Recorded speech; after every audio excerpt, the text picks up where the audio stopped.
Alhamdulillah, wassalatu wassalam ala nabiyyina Muhammad sallallahu alayhi wa sallam. Assalamu alaikum wa rahmatullah wa barakatuh.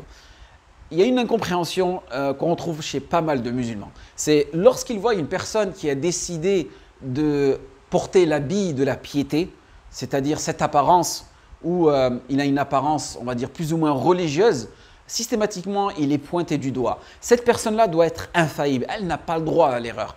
Et malheureusement, c'est une mauvaise compréhension de notre religion, car beaucoup de personnes maintenant te disent « Moi, je ne préfère pas porter la parure de la piété, cette distinction qui montre que la personne, elle est plus ou moins mustaqima, c'est-à-dire elle est plus ou moins droite dans sa religion, car leurs actes ne sont pas à la hauteur de leurs apparences. » Et ça, c'est une erreur. C'est une erreur, chers frères, chères sœurs. Car nous avons une ayah dans le Coran où Allah subhanahu wa ta'ala nous dit وَالَّذِينَ إِذَا فَعَلُوا فَاحِشَةً أَوْ ظَلَمُوا أَنفُسَهُمْ ذَكَرُوا اللَّهَ فَاسْتَغْفَرُوا لِذُنُوبِهِمْ. Et ceux que s'ils ont commis une turpitude ou un préjudice envers eux-mêmes, se souviennent d'Allah subhanahu wa ta'ala et demandent le pardon. Et ici, ceux ici, c'est un pronom démonstratif, d'accord? Ça, c'est en grammaire. Mais en rhétorique, c'est tout simplement pour blâmer ou pour tout simplement faire les louanges d'un certain groupe de personnes. Et ici, pour comprendre ce pronom-là, ceux, qui sont-ils? Il faut tout simplement revenir 2 ayats en arrière dans Surat Al-Imran, où Allah subhanahu wa ta'ala nous dit وَسَارِعُوا إِلَى مَغْفِرَةٍ مِّن رَبِّكُمْ وَجَنَّةٍ عَرْضُهَا السَّمَاوَاتُ وَالْأَرْضُ أُعِدَّتْ لِلْمُتَّقِينَ. C'est-à-dire concourez vers le pardon, concourez vers le paradis. Et ce paradis, ce pardon-là, il est pour qui? Il est pour les gens pieux. Donc là, on voit que les personnes, même s'ils sont des personnes pieuses, elles peuvent se retrouver dans ce péché-là. D'accord? Et aussi, si on continue dans la même ayah, الَّذِينَ يُنْفِقُونَ فِي السَّرَّاءِ وَالضَّرَّاءِ وَالْكَاظِمِينَ الْغَيْظَ وَالْعَافِينَ عَنِ النَّاسِ وَاللَّهُ يُحِبُّ الْمُحْسِنِينَ. C'est-à-dire ceux qui dépensent dans l'aisance, dans l'adversité et qui dominent leur rage et qui pardonnent à autrui. Et Allah subhanahu wa ta'ala aime les bienfaisants. Donc on voit qu'ici que tu peux être une personne pieuse, tu peux être une personne bienfaisante, mais malgré ça, tu peux te retrouver dans la turpitude, tu peux te retrouver dans le préjudice. Car l'infaillibilité, elle est réservée qu'à Allah subhanahu wa ta'ala. Al-ismatu lillahi faqat. Chaque être humain, comme il a été rapporté dans le hadith de Anas ibn Malik, tous les fils d'Adam sont fautifs. Et les meilleurs des fautifs sont ceux qui se repentent. Vous voyez? Donc on est tous voués quelque part à se retrouver dans le péché. D'accord? Par contre, les meilleurs des fautifs, vous voyez, il y a des fautifs, mais les meilleurs d'entre eux sont ceux qui se repentent. Et c'est là le problème. Le problème de nos jours, c'est que on ne se repente pas assez.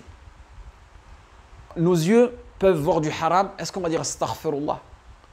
Notre main peut toucher du haram. Est-ce qu'on va dire astaghfirullah wa atubu ilayh? Malheureusement, on risque de persister dans ce péché-là.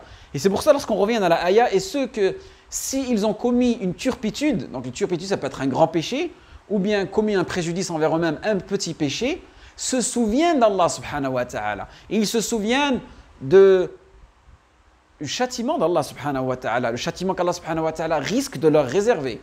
Et aussi, ici, la signification, souviens d'Allah subhanahu wa ta'ala, c'est-à-dire il faut le dhikr et demande le pardon. Ici, la manière de faire le dhikr, c'est il demande le pardon. Fastaghfaru. Et ici, c'est une conjonction de coordination, mais dans la rhétorique, ici, c'est pour nous montrer que directement, ils n'attendent pas. D'accord? Il n'a pas dit puis, il demande le pardon et demande le pardon. Mubasharatan. On a fa haf li taqib al-zamani. Fastaghfaru. Vous voyez? Et c'est ça l'importance du musulman. C'est qu'il doit essayer, qu'il doit demander le pardon le plus rapidement possible. Ensuite, Allah subhanahu wa ta'ala dit et ils ne persistent pas sciemment dans le mal qu'ils ont fait. Ça aussi, c'est une condition très importante.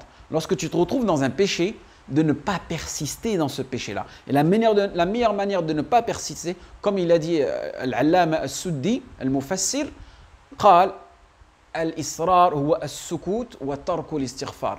Le fait de persister dans un péché, c'est le fait de ne pas demander à Allah subhanahu wa ta'ala le pardon. Et le prophète sallallahu alayhi wa sallam a dit Ma asarra man istaghfara wa in aada sab'ina marra. C'est-à-dire, celui qui demande le pardon à Allah subhanahu wa ta'ala fait partie des gens qui ne persistent pas dans le péché, même s'il a commis ce péché 70 fois. Et là, on voit l'importance de l'istighfar. Et que notre sharia, notre législation, elle a tenu en compte que nous sommes des humains et nous sommes faibles. et que nous sommes créés de bien et nous sommes créés de mal. C'est-à-dire que dans nous, on peut trouver de la bienfaisance comme de la malfaisance. Et c'est pour ça que notre religion, elle est samha, elle est tolérante, walillahi alhamd. Et c'est pour ça que nous avons cette porte de la tawba. Et que le musulman, pour se repentir, il n'a pas besoin d'aller voir un pasteur, il n'a pas besoin de payer. Car dans certaines religions, tu es obligé d'avoir un certificat du repentir. Notre religion, alhamdulillah, c'est une religion monothéiste. On se dirige directement vers Allah subhanahu wa ta'ala. Pour te repentir, tu n'as pas besoin d'être en état d'ablution. Tu n'as pas besoin d'être dans une posture spécifique. Tu peux demander le repentir à n'importe quel moment, tant qu'il est sincère envers Allah subhanahu wa ta'ala. Et pareil, lorsque tu demandes le pardon, tu ne dois pas avoir cette intention de revenir dans ce péché-là. Parce que Imam Al-Qurtubi dit, celui qui demande le pardon, qui a l'intention de revenir vers ce péché-là, sa demande de pardon a besoin aussi d'une demande de pardon. Istighfaru yahtaj ila istighfar. Et aussi, il faut que vous sachiez, chers frères, chères sœurs, que la piété, la bienfaisance, l'islam, la foi, l'iman, elle est très très large. Et ce n'est pas possible d'être au top dans chaque domaine.